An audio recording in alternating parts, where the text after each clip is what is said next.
IBN 7 बना तीसरा सबसे ज्यादा देखा जाने वाला हिंदी न्यूज चैनल। IBN 7 हौसला है। नमस्कार, सुबह के 8 बजने को है। आप देख रहे हैं IBN 7। स्वागत है आपका हमारे खास बुलेटिन सारा देश 100 खबरों में। मैं हूं पंकज भार्गव। नमस्कार, आपके साथ मैं हूं तेजस्वी चंडोक नैयर। हम आपके लिए लेकर आए हैं एक ऐसा शो जिसमें होंगी देश भर की 100 बड़ी खबरें। तो शुरू करते हैं सारा देश 100 खबरें।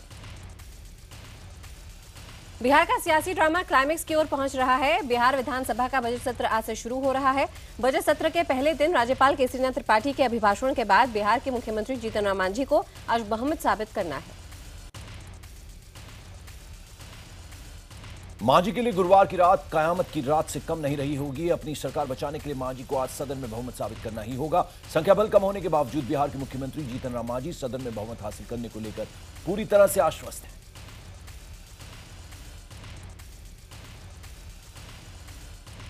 सुबह 11 बजे विधानसभा की कार्यवाही शुरू होगी। उसके बाद राज्यपाल का अभिभाषण होगा।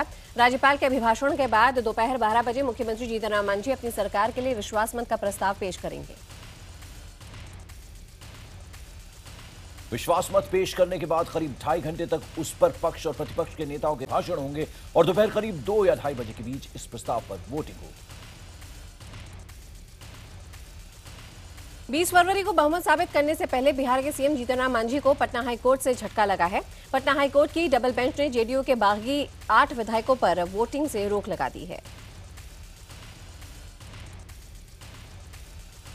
हालांकि इस रोक पर सीएम मांझी ने इसे कोर्ट का फैसला बताते हुए कोई भी टिप्पणी करने से इनकार कर दिया।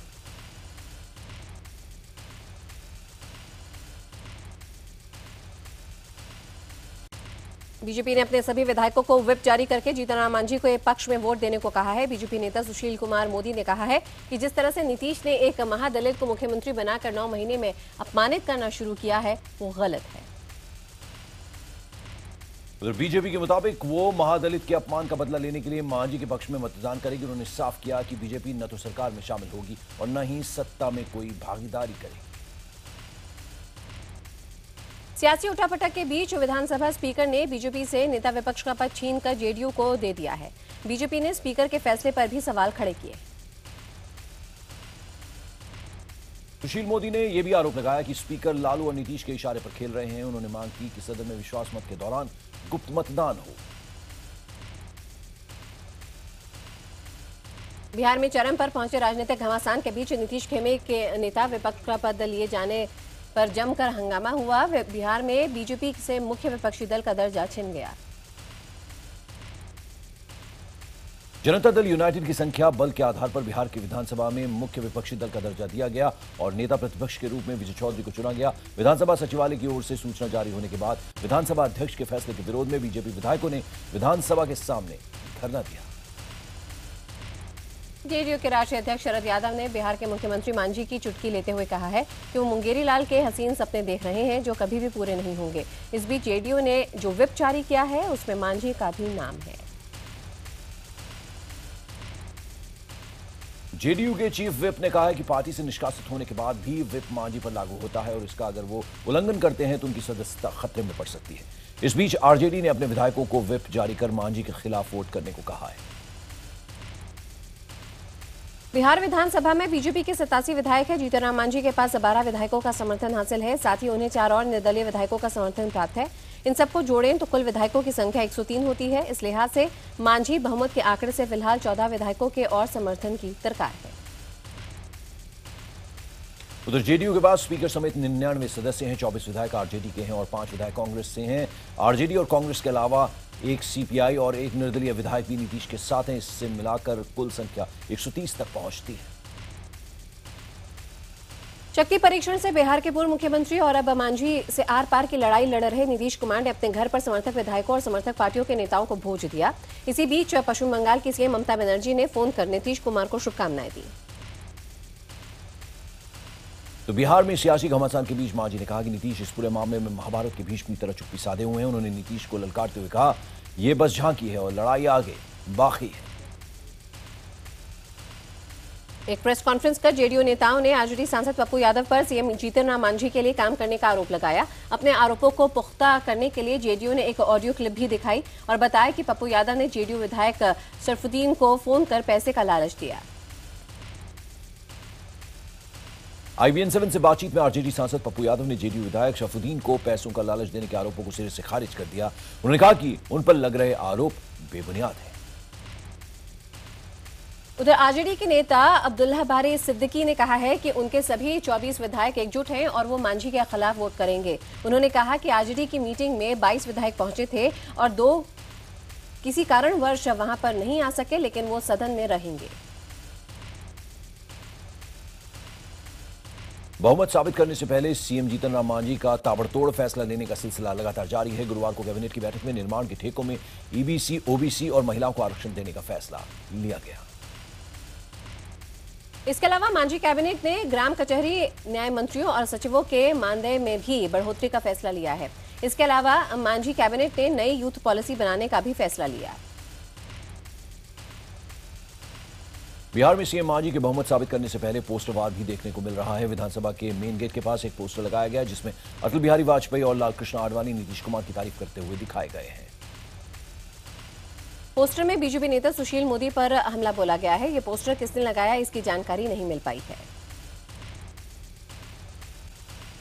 लोक जनशक्ति पार्टी के सांसद चिराग पासवान ने कहा कि एनडीए ने नैतिकता के आधार पर मांझी सरकार को समर्थन दिया। उन्होंने कहा कि नीतीश कुमार सिर्फ जात पात की राजनीति करते हैं। उधर केंद्रीय मंत्री रामकृपाल यादव ने भी फिर नीतीश कुमार पर जमकर हमला बोला और मौका परस्त राजनीति करने वाला करार दिया। उन्होंने उम्मीद जताई है कि आज होने वाले शक्ति परीक्षण में मांझी को बहुमत मिल जाएगा।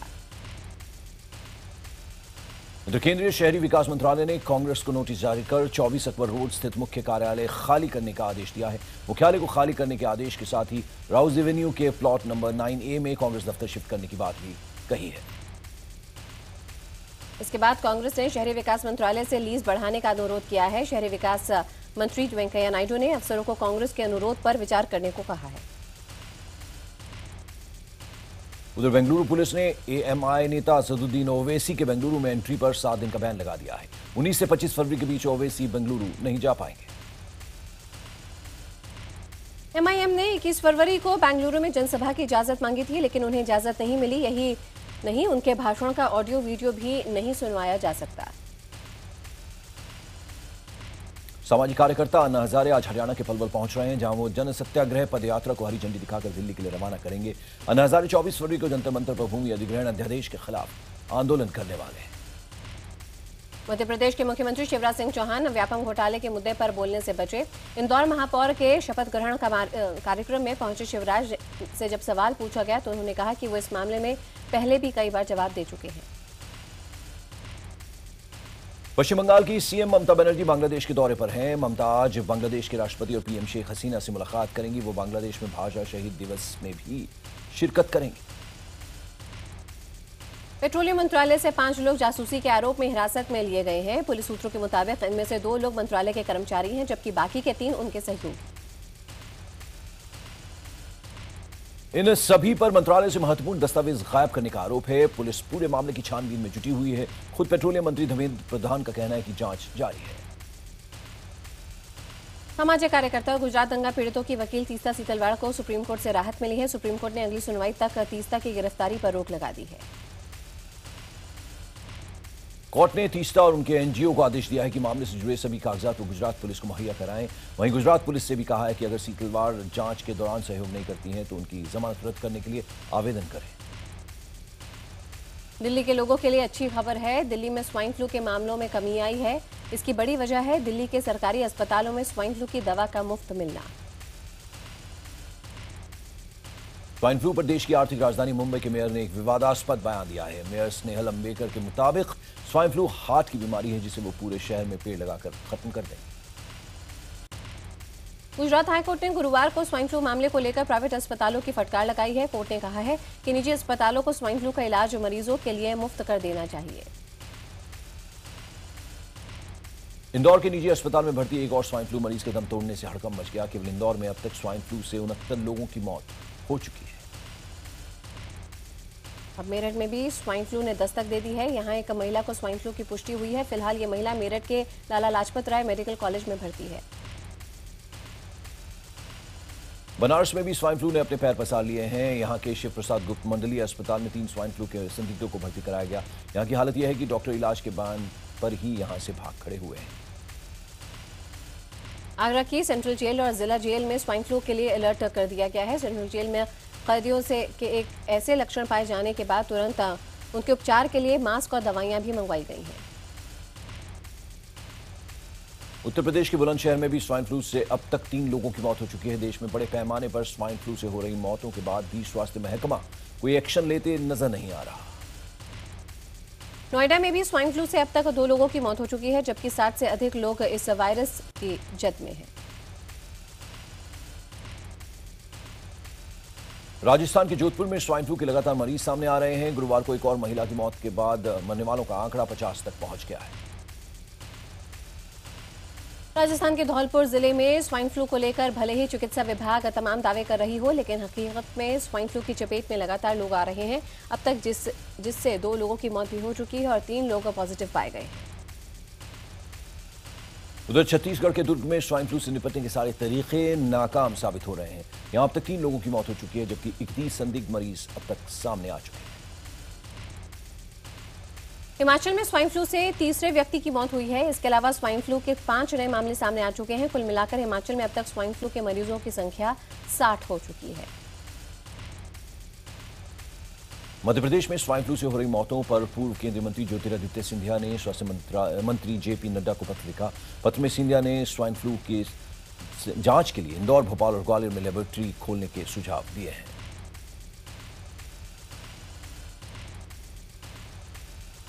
राजस्थान के कोटा में तापमान में बदलाव के बाद भी स्वाइन फ्लू का कहर जारी है। यहां स्वाइन फ्लू की चपेट में आने से अब तक 10 लोगों की मौत हो चुकी है। स्वाइन फ्लू से बचने के लिए कोटा में काढ़े को ज्यादा महत्व दिया जा रहा है, इसीलिए चिकित्सा विभाग भी लोगों को काढ़ा पिला रहा है। अब तक 30,000 से ज्यादा लोगों को काढ़ा पिलाया जा चुका है। दौसा में गुरुवार को एक और पॉजिटिव मरीज की पुष्टि होने से अब यहां संख्या 41 के पार पहुंच गई है। वहीं 5 लोगों की अब तक स्वाइन फ्लू से मौत हो चुकी है। दौसा पुलिस अब लोगों को स्वाइन फ्लू के कहर से बचाने में लगी हुई है। यहां पुलिस आयुर्वेद विभाग के लोगों के साथ मिलकर काढ़ा पिलाने का काम कर रही है।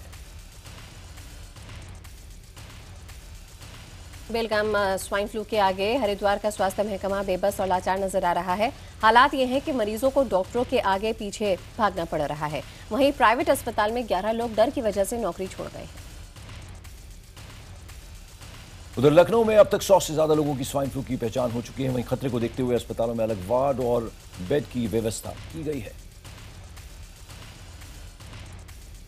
मुंबई से अहमदाबाद जाने वाली अमरावती ट्रेन के एक डिब्बे में अचानक आग लगने से पूरी डिब्बा जलकर खाक हो गया।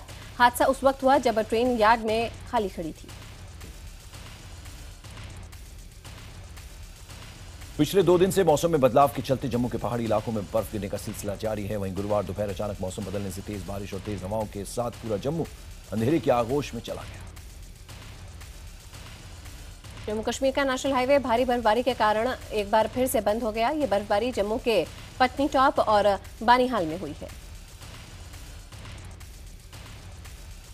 बेंगलुरु में चल रहे एरो शो में गुरुवार बड़ा हादसा होते होते बच गया। एरो शो के दौरान 2 रेड बुल प्लेन आपस में टकराने के बाद वक्त रहते संभल गए। नाबालिग के साथ यौन उत्पीड़न के आरोपी आसाराम के मामले में जिला एवं सेशन न्यायालय में गुरुवार को सुनवाई नहीं हो पाई है। मामले के 2 गवाह सुशील कुमार और विवेक के नहीं आने की वजह से सुनवाई नहीं हो पाई। उधर बिहार के हाजीपुर में मिड डे मील खाने से 40 से ज्यादा स्कूली बच्चे बीमार हो गए। घटना के फौरन बाद सभी बच्चों को सदर अस्पताल में ले जाया गया, जहां उन बच्चों का इलाज चल रहा है।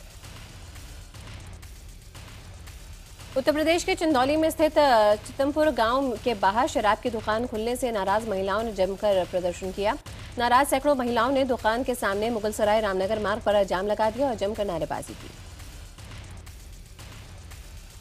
आगरा में बोर्ड की परीक्षाएं शुरू हो चुकी हैं, लेकिन अव्यवस्था के चलते कई छात्रों ने परीक्षा को छोड़ दिया। तासगंज के नगर निगम इंटर कॉलेज में तो केवल 14 छात्र ही परीक्षा देने के लिए पहुंचे। वहीं देहात के कुछ सेंटरों में नकल की शिकायतें मिली हैं। आगरा में बुधवार रात यहाँ पे ताज महोत्सव का आगाज हो गया है। हर साल लगने वाले शिल्पियों के इस मेले में इस बार संस्कृति के सतरंगी उत्सव को थीम बनाया गया है। उद्घाटन के बाद भव्य लेजर शो का आयोजन भी हुआ, जिसे बच्चों ने काफी पसंद किया। उत्तर प्रदेश के लखीमपुर में सरकारी बेसिक शिक्षा के स्कूलों में पढ़ने वाले बच्चों ने गुजरात में हुए कराटे की चैंपियनशिप जीती है। पहली बार उत्तर प्रदेश के इन बच्चों ने गुजरात में कोई चैंपियनशिप इस तरह से जीती है। नक्सलियों ने तेलंगाना राज्य में बन रहे पोलावरम बांध का विरोध करते हुए 20 फरवरी को 5 राज्यों में महाबंद बुलाया है। इस बंद को लेकर नक्सलियों ने पर्चे फेंक कर पोलावरम बांध का विरोध किया। उधर झारखंड में नक्सलियों के खिलाफ चल रहे ऑपरेशन कारो 2 के तहत पुलिस ने बड़ी सफलता हासिल की। पुलिस ने प्रतिबंधी नक्सली संगठन पीएलएफआई के 2 उग्रवादियों को 15 लाख से ज्यादा लेवी की रकम के साथ गिरफ्तार किया है। पुलिस ने इन उग्रवादियों को कालामाटी गांव के पास से उस समय गिरफ्तार किया जब वह लेवी के इन पैसों को संगठन तक पहुंचाने के लिए बाइक से जा रहे थे। इनके पास से पुलिस ने संगठन के 3 रसीदी पर्चे भी बरामद किए हैं। और पाकिस्तान से रिहा हुए 172 मछुआरे अपने वतन वापस पहुंच गए हैं। आपको बता दें कि पहले पाक से सिर्फ खाली हाथ भेजा जाता था, लेकिन इस बार इन्हें तोहफों के साथ भेजा गया है। नगर निगम चुनाव में इंदौर से रिकॉर्ड तोड़ मतों से जीतने वाली भाजपा की विधायक मालिनी गौड़ ने इंदौर में आयोजित एक भव्य समारोह में महापौर की शपथ ग्रहण की।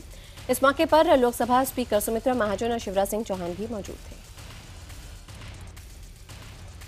सतना जिले में स्थित केंद्रीय विद्यालय में शॉर्ट सर्किट होने से ग्राउंड फ्लोर के स्टोर रूम में आग लग गई। बताया जा रहा है कि घटिया वायरिंग के कारण यह आग भड़की। नाबालिग के साथ यौन उत्पीड़न के आरोपी आसाराम के गवाह पर हमले के बाद अब पुलिस अब चौकन्नी नजर आ रही है। अब कोर्ट परिसर में भारी मात्रा में पुलिस बल तैनात की गई है, जिससे दोबारा ऐसी घटना ना हो। जयपुर खाद्य विभाग के राशन डीलर्स की मांग नहीं मानने पर राजस्थान राशन विक्रेता नियोजक संघ ने फिर से हड़ताल का ऐलान कर दिया। आज फिर से प्रदेश भर की 25,000 राशन की दुकानें बंद रहेंगी और उपभोक्ताओं को खाली हाथ लौटना पड़ेगा। शाहजहांपुर में रेल विभाग ने उस समय हड़कंप मच गया जब मालगाड़ी के 2 डिब्बे पटरी से उतर गए। रोजा जंक्शन के पास हुए इस डिरेलमेंट से लखनऊ दिल्ली मार्ग बाधित रहा। कोटा में मानव तस्करी विरोधी यूनिट ने कार्रवाई करते हुए बाल श्रम कर रही 2 बालिकाओं को मुक्त करवाया है। 12 से 14 साल की दोनों बालिकाएं सगी बहनें हैं। कार्रवाई के बाद दोनों बालिकाओं को महावीर नगर थाने लाया गया। फिलहाल दोनों को बाल संस्थान में भेज दिया गया है और में संचालक के खिलाफ कार्रवाई के आदेश दिए गए हैं।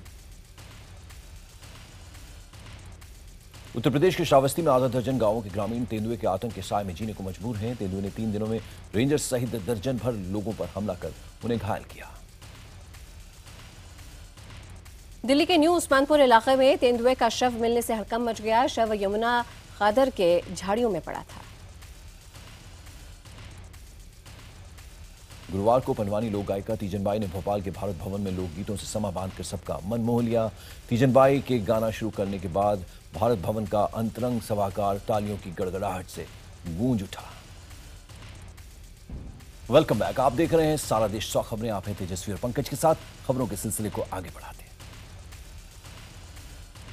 वैशाली पुलिस ने सेना में बहाली के नाम पर एक अंतर्राज्यीय गिरोह का पर्दाफाश किया है और यहां पे इस गिरोह के तमाम मेंबरान को गिरफ्तार भी कर लिया है। आपको बता दें, ये सेना में बहाली के नाम पर कई भोले भाले लोगों को अपने चंगुल में फंसाकर मोटी रकम वसूलते थे। अलवर के बांड थाना पुलिस ने कार्रवाई करते हुए पुलिसकर्मियों की हत्या के मामले में फरार चल रहे तीसरे आरोपी को गिरफ्तार किया है। छत्तीसगढ़ के बेमेतरा में सेशन कोर्ट ने गैंगरेप के 2 आरोपियों को आजीवन कारावास की सजा सुनाई है। मामला फरवरी 2013 का है, जब घर में घुसकर दोनों आरोपियों ने महिला के साथ बलात्कार किया था।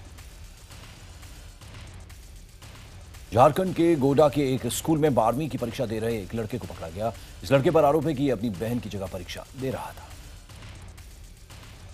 राजस्थान के करधनी इलाके में एटीएम से 17 लाख रुपए की लूट के मामले में पुलिस ने करीब आधा दर्जन अन्य वारदातों को ट्रेस किया। उधर बागपत पुलिस ने बाइक चोर गिरोह का खुलासा करते हुए 3 शातिर बदमाशों को गिरफ्तार किया। साथ ही लूट की 11 बाइक भी बरामद की हैं। गोरखपुर में 2 महिला सिपाहियों ने एक घर में जबरन घुसकर उसकी बच्ची को उठाया है और दूसरे पक्ष को सौंप दिया। पीड़ित परिवार का आरोप है कि महिला सिपाहियों ने पैसे लेकर इस काम को अंजाम दिया। पीड़ित परिवार ने अपनी बच्ची की सुपुर्दगी को लेकर महिला थाने की एसओ से गुहार लगाई। वहीं मामले के मीडिया में आने के बाद एसओ ने बच्ची को पीड़ित परिवार को सौंप दिया। खगड़िया के गोगरी थाना में गुरुवार को अपराधियों ने दिन दहाड़े एक उप मुखिया की गोली मारकर हत्या कर दी और भागते बने। वरुण धवन और यामी गौतम की फिल्म बदलापुर आज रिलीज हो रही है। इस फिल्म में पहली बार वरुण रोमांटिक हीरो की छवि छोड़कर विलेन के किरदार में नजर आएंगे। फिल्म बदला लेने जैसे रिएक्शन पर बनी हुई है। फिल्म में दिव्या दत्ता, राधिका आप्टे के साथ नवाजुद्दीन सिद्दीकी और हुमा कुरैशी भी हैं। इस फिल्म के अलावा आज स्टूडेंट टीचर रिलेशनशिप पर बनी फिल्म मॉनसून भी रिलीज हो रही है। कुछ दिन पहले कैंसर से जंग जीत कर आई मशहूर बॉलीवुड अभिनेत्री मनीषा कोइराला इन दिनों आध्यात्म में मन लगा रही हैं। संजय दत्त की मुश्किल थोड़ा और बढ़ गई है। सूत्रों के मुताबिक अपने फरलो के समय जेल से कुछ दिन ज्यादा बाहर रहने की वजह से 4 दिन और उन्हें जेल में रहना पड़ेगा। फिल्म डर्टी पॉलिटिक्स के निर्माता केसी बोकाडिया दिल्ली के मुख्यमंत्री अरविंद केजरीवाल को अपनी फिल्म में लेना चाहते थे, लेकिन केजरीवाल इसके लिए तैयार नहीं हुए। और जल्दी ही टीवी पर शुरू होने वाले एक पीरियोडिक ड्रामा रजिया सुल्तान के लिए सुपरस्टार शाहरुख खान अपनी आवाज देंगे। चेन्नई एक्सप्रेस और हैप्पी न्यू ईयर में संगीत दे चुकी विशाल शेखर की जोड़ी शाहरुख की अगली फिल्म में संगीत नहीं देगी। और फिल्म लंच बॉक्स से अपने एक्टिंग के लिए वाहवाही बटोर चुकी निमृत कौर क्रिकेटर मोहम्मद अजरुद्दीन की जिंदगी पर बन रही फिल्म में भी काम करेंगी। और सारा देश 100 खबरों में फिलहाल इतना ही। आप देखते रहिए IBN 7।